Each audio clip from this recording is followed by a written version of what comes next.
పశ్చిమ బెంగాల్లో బీజేపీ గెలవడం కంటే కూడా టీఎంసీ ఓడిపోవడానికి చాలా ప్రయత్నాలు చేశారు మన నాయకులు. అందులో అనేక మంది ఉన్నారు. కానీ దీనంతటికీ సూత్రధారి పాత్రధారి ఎవరు అంటే అమిత్ షా. పాత్రధారి కూడా మామూలుగా సూత్రధారులు పాత్రధారులుగా ఉండరు. కానీ ఈయన 2 వారాలు అక్కడే తిష్ట వేశారు. కేవలం ఎన్నికల ముందు మాత్రమే అమిత్ షా గారు ఇక్కడికి రాలేదు. ఆయన 2021లో ఎన్నికలు ముగిసిన తర్వాత అనేక దఫాలుగా వచ్చారు. అప్పుడు 77 స్థానాలు ఎన్ని వచ్చాయి ఎన్డీఏకి. 77 స్థానాలు వచ్చి ప్రతిపక్షానికి పరిమితమైన ఆయన వెంటనే నిరాశ చెంది ఢిల్లీలో ఉండిపోలేదు, లేదా ఇతర రాష్ట్రాల మీద మాత్రమే దృష్టి పెట్టలేదు. పశ్చిమ బెంగాల్ని విడిచిపెట్టకుండా ప్రతిసారి వచ్చి ప్రజల్ని ఉత్తేజపరిచారు, నాయకులను ఉత్తేజపరిచారు, కార్యకర్తలను ఉత్తేజపరిచారు. ఇది మనకి ఒక గుణపాఠం, ఇది మనకి ఒక పాఠం, ఇది మనకి ఒక లెసన్ లాంటిది. కాబట్టి రాబోయే 2026 ఎన్నికలకి మనం గెలవాలంటే ఇప్పటి నుంచే పక్కా ప్లాన్తో ఉండాలి, ప్రజల మధ్య ఉండాలి, ప్రజలతో ఉండాలి. ఆ విధంగానే అమిత్ షా గారు అప్పటి నుంచి కూడా పశ్చిమ బెంగాల్ని సందర్శిస్తూ వచ్చారు. జరుగుతున్నటువంటి పరిణామాల్ని ఎండగడుతూ ఉన్నారు. ఏదైనా అన్యాయం జరిగితే ఆర్జీకర్ ఆసుపత్రిలో జరిగినటువంటి ఆ రేప్ ఏదైతే జరిగిందో మానభంగం, దాన్ని దేశం మొత్తంకి తెలిసేలా చేసింది ఈయనే. అలాగే ఎన్నికల కంటే ముందు అంటే ఈ ఎన్నికల్లో 14 రోజులు అక్కడే ఉండిపోయాడు. 14 రోజులు అక్కడ ఉండిపోయి పగలంతా ప్రజల మధ్యకి వెళ్ళి ప్రజలను ఉత్తేజపరిచి జరుగుతున్నటువంటి పరిణామాలు చెప్పారు. రోహింగ్యాల్ని మేము అడ్డుకుంటాం, రోహింగ్యాలు ఎక్కువైపోతే మీకింకా బ్రతుకుండదు, కంచి వేస్తాం, సరిహద్దుల్లో కంచి వేస్తాం. అలాగే 7వ వేతన సవరణ సంఘం యొక్క సిఫార్సులు ఏవైతే ఉన్నాయో వాటిని అమలు చేస్తామని కూడా చెప్పడం జరిగింది. ఉదయం అంతా అంటే పగలంతా ర్యాలీలు, అలాగే సభలు, సమావేశాలతో గడిపి రాత్రి కూడా విశ్రాంతి తీసుకోకుండా కార్యకర్తల్ని, నాయకుల్ని పిలిపించి మరి వాళ్ళకి సరైనటువంటి దిశానిర్దేశం చేశారు.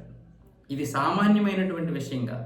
బీజేపీలో ఉన్నటువంటిది ఏంటంటే అధికారం రాగానే నిద్రపోవడం కాదు, అధికారం రాగానే ఇచ్చినటువంటి హామీల్ని నెరవేర్చడం, అవి ఎంతవరకు ప్రజల మధ్యకి వెళ్తున్నాయో దాన్ని పర్యవేక్షించడం, అలాగే ఎప్పటికప్పుడు వీటి గురించి తెలియజేయడం, జరుగుతున్నటువంటి అన్యాయాల గురించి మాట్లాడుతుండడం, వాటికి సమస్యలు పరిష్కారం చేసుకోవడం.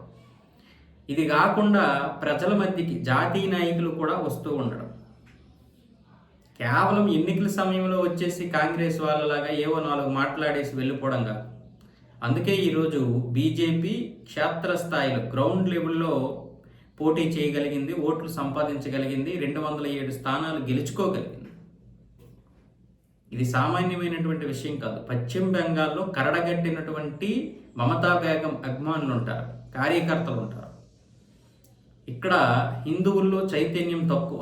ఇప్పుడు ఎందుకు చైతన్యం వచ్చింది అంటే బీజేపీ చేస్తున్నటువంటి ఈ ప్రచారం గురించి కాదు, వాళ్ళు అనుభవిస్తున్నటువంటి ఆ బాధలు, నరకం, ఇవేవైతే ఉన్నాయో సమస్యలు వాళ్ళు కల్లారా చూశారు. కాబట్టి బీజేపీ చెప్పిన దానికి వాళ్ళు ఏకీభవించారు, లేకపోతే వాళ్ళు ఏకీభవించలేరు.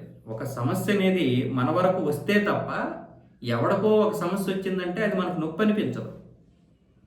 కానీ ఆ సమస్య మనకు వస్తే ఆ నొప్పి అనేది ఏంటో తెలుస్తుంది. అప్పుడు మనకి ఎవడైనా ఒక మాట వచ్చంటే భరోసాగా వాడికి మనము కనెక్ట్ అవుతాం. అదే జరిగింది. గత 15 సంవత్సరాలుగా మమతా బేగం పరిపాలించిన ఈ 5 సంవత్సరాల్లో రోహింగ్యాలు విపరీతంగా పెరిగిపోవడం, వాళ్ళ దౌర్జన్యాలు పెరిగిపోవడం, షాజహాన్ లాంటి వాళ్ళు ప్రతి జిల్లాకి, నియోజకవర్గానికి, గల్లీకి ఒకడు ఉండడం, మనం ఇక్కడ పుట్టినటువంటి హిందువుల్ని బ్రతకలేక, ఇక్కడ పుట్టినటువంటి హిందువులు బ్రతకలేక ఎవడో ఎక్కడి నుండో వచ్చి ఇక్కడ రూలింగ్ చేయడం ఏంటి అనేది ప్రజలకి నచ్చలేదు. అందుకే బీజేపీ చెప్పిన దానికి ఏకీభవించి ఓటు వేయగలిగారు. మరి అలా ఏకీభవించాలంటే ఏం చేయాలి? గ్రౌండ్ లెవెల్లో వర్క్ చేయాలి. దానికి అమిత్ షా గారు సరైనటువంటి విధంగా పక్కా ప్లాన్తో చేశారు. ఎందుకు అంటే నరేంద్ర మోదీ గారు అన్ని రాష్ట్రాల్లో కవర్ చేయాలి. ఇది కాకుండా జాతీయ, అంతర్జాతీయ సమస్యలతో తలమునకలవ్వాలి. ఆయన టీంతో అటువైపు ఒకవైపు యుద్ధం, ఆ యుద్ధం విషయంలో దేశానికి వస్తున్నటువంటి సమస్యలను పరిష్కరించాలి. ఆయన జయశంకర్ గారితో, అమిత్ షా గారితో, అజిత్ దోవల్ గారితో, మిగతా ఆయన టీంతో ఆయన బిజీగా ఉన్నారు. మరి ఇటు రాష్ట్రాల ఎన్నికల్లో ఎవరుంటారు? అమిత్ షా గారే ఉంటారు. పార్టీని నడిపిస్తున్నది ఆయన. ఈ విధంగా 14 రోజులు ఎటు కదలకుండా పగలంతా సమావేశాలు సభలతో రాత్రి అయ్యేసరికి నాయకులకి కార్యకర్తలకి సరైనటువంటి నాణ్యమైనటువంటి సమయం కేటాయించి వాళ్ళను కూడా ఎక్కడ నిద్రపోనివ్వకుండా ఉరుకులు పరుగులు ఎట్టించారు. అది కూడా పక్కా ప్లాన్తో. ఉరుకులు పరుగులు అంటే ఏదేదో గెలిచేయాలని కాదు, టీఎంసీని వాడగొట్టాలి, ప్రజల్ని చైతన్యపరచాలి. ఇన్ని చేశారు ఆయన.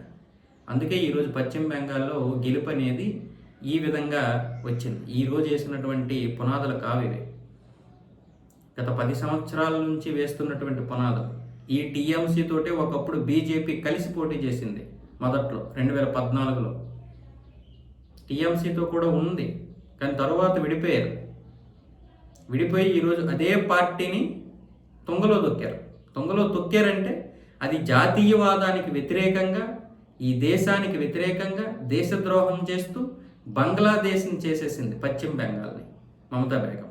అందుకే వీళ్ళతో ఉంటే కష్టం పక్కన పెడితే రాష్ట్రమే నాశనం అయిపోతుందని బీజేపీ వాళ్ళు వెంటనే బయటకు వచ్చారు. అది రాజకీయంగా వాళ్ళకి లబ్ధి కూడా అవ్వచ్చు, కానీ దేశం ముఖ్యం కదా.